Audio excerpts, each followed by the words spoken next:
Bonjour à tous, c'est Antonio Chequette, coach et formateur en développement personnel. Deuxième vidéo de la série PNL pour tous. Dans cette vidéo, je vais vous parler de l'objectif en 5 points ainsi que des critères pour définir un objectif. Comment va se dérouler la vidéo? Alors, tout d'abord, je vais vous parler du but, de pourquoi on utilise ce protocole et de quand on l'utilise. Ensuite, je vais vous parler du protocole, on va regarder le protocole en détail, en 5 points. Et puis à la fin, on va finir avec les critères.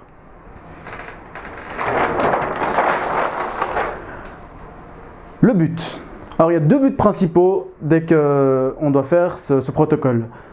Premier but, c'est quand on veut définir un objectif, quand on veut vraiment trouver un objectif. Par exemple, il y a des gens qui vont vous dire « mais moi, j'ai pas d'objectif ». Eh bien, vous, ce que vous allez faire, c'est tout simplement le questionner en disant « mais est-ce qu'il y a un domaine de vie où tu aimerais évoluer ?» Et on va juste déjà trouver un domaine de vie. Et ça, c'est la première voie, c'est la première étape pour pouvoir chercher un objectif. C'est d'avoir déjà un domaine de vie où on se dit, bah, ça pourrait aller mieux. Par exemple, familial, j'aimerais passer plus de temps avec ma famille. Donc la personne va se dire, ouais, mais j'ai pas d'objectif. Ouais, mais il y a peut-être un endroit où ça pourrait aller mieux. Ça serait où? Ouais, le domaine familial et tout. Puis la personne commence à trouver l'objectif. Deuxième point, c'est quand on veut motiver quelqu'un. Donc, l'objectif en 5 points, ce processus, ça va fortement motiver la personne à agir et à maintenir son engagement. Bien entendu, si une personne a défini son objectif avec vous, avec un protocole, ben, ensuite elle sera motivée à continuer. Quand est-ce qu'on fait ça? C'est souvent pour préparer une personne, hein, préparer un examen, préparer à une représentation, préparer à plein de choses. Et donc, la préparation, c'est principalement là qu'on va l'utiliser. Ensuite, pour la motivation, comme j'ai dit, on va ajouter du sens en fait en utilisant cet objectif en 5 points.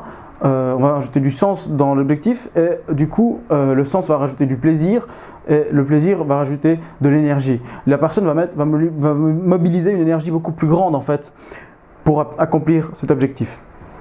Et puis ensuite, on va aller gratter vers l'important. Donc l'important, c'est toujours le système de valeurs. À ce moment-là, c'est important d'utiliser l'objectif en 5 points, dès qu'on veut aller définir l'important de la personne. Le protocole. Donc au centre, on a l'objectif en 5 points. Dans les encadrés jaunes, c'est les 5 étapes du protocole. Première étape, on va prendre conscience du résultat.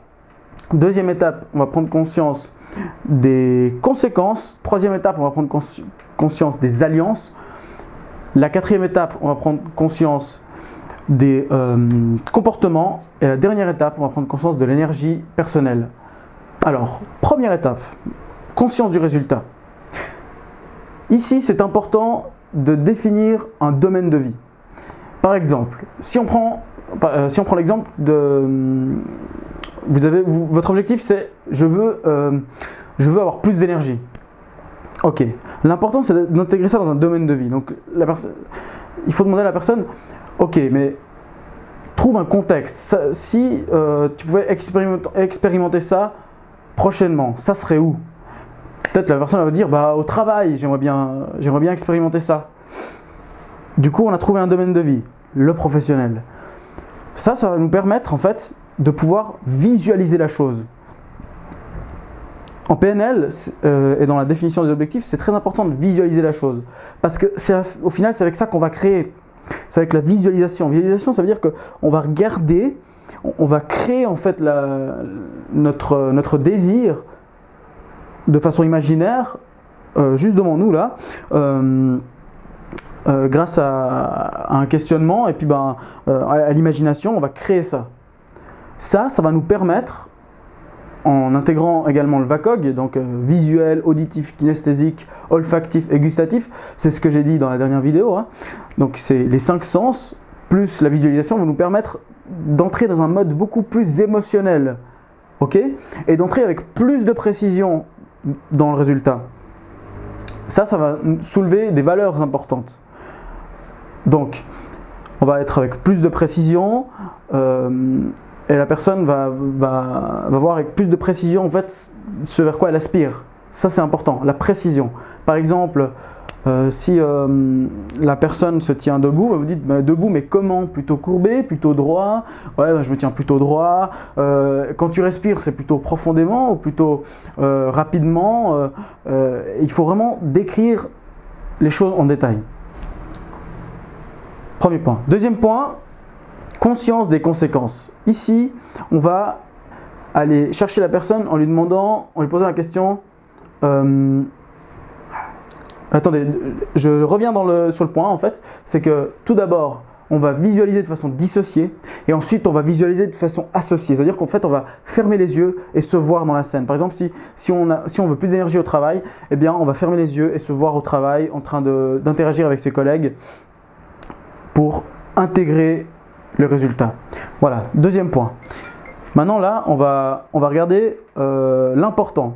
Donc, en fait, on va poser tout simplement la question, si tu réussis comme ça, qu'est-ce que ça nourrit d'important pour toi? Quelle valeur ça vient soulever? Et là, en fait, ce qu'il faut, c'est, en fait, on va rentrer dans le système de valeurs de la personne. Pourquoi on fait ça? Parce que vous êtes prêt à mourir pour défendre des valeurs importantes pour vous. Et puis, dès qu'on met les valeurs dans l'objectif, et puis qu'on les intègre à l'objectif, eh bien, on va pouvoir mobiliser une énergie beaucoup plus grande pour accomplir l'objectif. Troisième point, on va prendre conscience des alliances. Donc en fait, on va demander à la personne, et quand tu fonctionnes comme ça, est-ce qu'il y a des personnes impliquées directement ou indirectement par ça? La personne va probablement vous dire oui, parce que c'est très rare d'avoir un objectif où personne n'est impliqué. Pratiquement jamais. Il y aura toujours quelqu'un, en tout cas, qui sera impliqué indirectement. Et donc, on va lui demander, est-ce que les personnes autour de toi ont des intérêts positifs? Et la personne va commencer à énumérer des intérêts. Et ça va nous permettre de créer un sens collectif pour qu'à la fin, l'environnement devienne notre allié. Et puis qu'on utilise l'environnement comme énergie pour changer. Ensuite, on va prendre conscience des comportements. Ici, on va être plutôt spécifique, voire même très spécifique, pour définir quel comportement exactement la personne a qui diffère d'habitude. Donc, il faut savoir tout d'abord que tous les résultats découlent des comportements.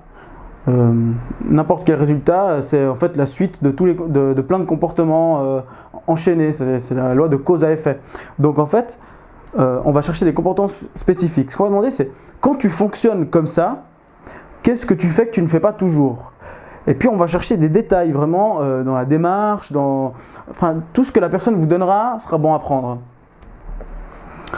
Par exemple, pour le fait d'être avec plus d'énergie au travail, on va pouvoir dire je vois que je souris quand quand je leur dis bonjour, je vois que je les regarde dans les yeux, et ça c'est peut-être des choses qu'il ne fait pas toujours. Et ça va lui permettre de remarquer quel comportement il peut ajuster.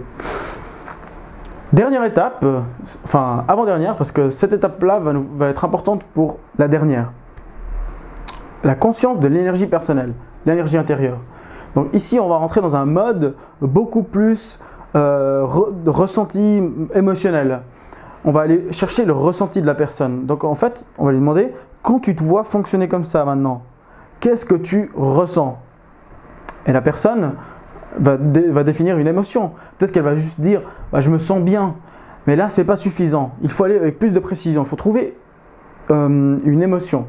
Après, oui, mais quand tu te sens bien, qu'est-ce qu'il y a de plus important encore? Qu'est-ce que tu ressens de plus fort encore? Ouais, je me sens joyeux. Et hop, ça c'est la joie. Donc vous avez comme émotion la joie. Vous travaillez sur la joie du coup.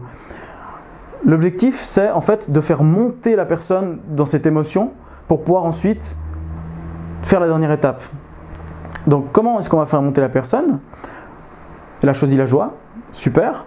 Alors vous lui demandez, est-ce que dans ta vie tu as déjà vécu un moment de joie exceptionnel? La personne va vous donner un moment, un événement ou un autre événement où elle a vécu une joie super exceptionnelle. Et puis, vous, ce que vous allez faire, c'est par exemple, elle va vous donner mon mariage. Ok, super mariage. Mais à quel moment exactement tu as ressenti le plus de joie? Il faut vraiment chercher l'endroit, le moment spécifique. Et peut-être qu'il va dire, oui, alors quand je mettais la bague au doigt, enfin, peu importe. Comme ça, vous êtes tombé sur le moment spécifique. Ensuite, vous allez demander, maintenant, imagine que pendant que tu ressens cette joie, imagine qu'il y a une source à l'intérieur de toi qui produit cette joie. Ça serait où? Et là, il faut localiser la source à l'intérieur du corps. Si elle le localise à l'intérieur de la tête, c'est une bonne chose de lui faire descendre ça au niveau du corps. Peut-être ça sera le ventre, le cœur, les jambes, je ne sais pas, n'importe quoi. Un endroit intuitif, vraiment ça va être très intuitif. Donc la personne va dire ouais, le cœur comme ça, d'ailleurs elle a les yeux fermés durant qu'elle fait ça. Et, du coup elle va vous donner un endroit, le cœur peut-être. Après vous lui dites ok, et si c'était une couleur, ça serait laquelle? Et puis là elle va vous donner une couleur, donc elle va dire ah, je sais pas, le jaune. Et ensuite le point important, c'est de lui faire étendre cette couleur partout, de la connecter à cette couleur. Oui, imagine que cette couleur t'envahisse, te bouillonne en toi, et après s'étende, aille plus loin, et tu rayonnes de cette couleur partout. Et ça va nous permettre de le faire monter en intensité dans son état émotionnel. Dès qu'il est vraiment monté dans l'état émotionnel, on va faire de nouveau un balayage complet des 4 premiers points. Donc on va lui demander, quand tu es dans cet état maintenant, est-ce que tu peux vérifier si le résultat auquel tu aspires, c'est vraiment quelque chose qui te porte? Et là, on va chercher des oui physiologiques, des validations en fait. Et la personne va valider. Hop, oui, est-ce que quand tu es en plein dans cette émotion, est-ce que tu réponds à ces valeurs? Oui, etc., etc. Jusqu'à arriver au point 4. Et de le faire valider. Ensuite, vous faites revenir la personne, le protocole est terminé, vous pouvez le terminer en demandant, quand tu repenses à cette situation, donc à cet objectif, comment est-ce que tu le vois? Comment est-ce que tu qualifierais la facilité de l'atteindre de 0 à 100? Et là, la personne va vous coter. Si c'est 20, il faut aller plus loin. Si c'est 60, on peut aussi aller plus loin. Si c'est 100, on peut toujours dire qu'est-ce qu'il pourrait avoir de plus. Voilà. On dit ça parce que, comme je vous ai dit lundi, l'évolution en PNL est constante, c'est pas une garde d'arrivée, c'est continu. Donc même si on est à 100%, on peut aller plus loin. Voilà. Donc, je récapitule. Conscience du résultat, dissocier, associer. Ensuite, on va prendre conscience des conséquences, c'est le système de valeurs. Si tu réussis ça comme ça, qu'est-ce que ça répond d'important pour toi? Qu'est-ce que tu nourris d'important pour toi? Prochain point, conscience des alliances. Regardez s'il y a des gens qui sont touchés directement ou indirectement par ça, positivement. Si c'est négativement, on va réajuster l'objectif pour que ce soit bon pour moi et pour les autres. C'est très important, c'est de l'écologie en PNL, on appelle ça. Et pour finir, quatrième point, on va prendre conscience des comportements. 2-3 comportements spécifiques. Qu'est-ce que tu fais que tu ne fais pas toujours? Avant-dernier point, l'état ressource, le faire monter dans un état ressource positif. Et ensuite, le balayage de 1-4. Et après la question. Voilà. Maintenant, les critères. Donc, on a 4 critères de base. C'est précis, réalisable, écologique et mesurable. On va commencer par précis. Précis, qu'est-ce que ça veut dire précis? Ça veut dire spécifique. Par spécifique, on entend vraiment faire préciser la chose le plus possible. En PNL, il y a 2 choses qui vont vraiment déterminer la réussite ou l'échec d'un accompagnement, ou en tout cas le saut de qualité. C'est la précision et l'intensité émotionnelle. Donc la précision, ça fait partie de ces 2 clés. Donc il faut être spécifique. Si quelqu'un vous dit « ouais, je suis debout », ouais, mais comment tu te tiens? plutôt droit, plutôt courbé. Vous voyez, c'est toujours très important. Comment est-ce que tu marches? Plutôt vite, plutôt lentement? Il faut toujours aller chercher ces détails. Toujours.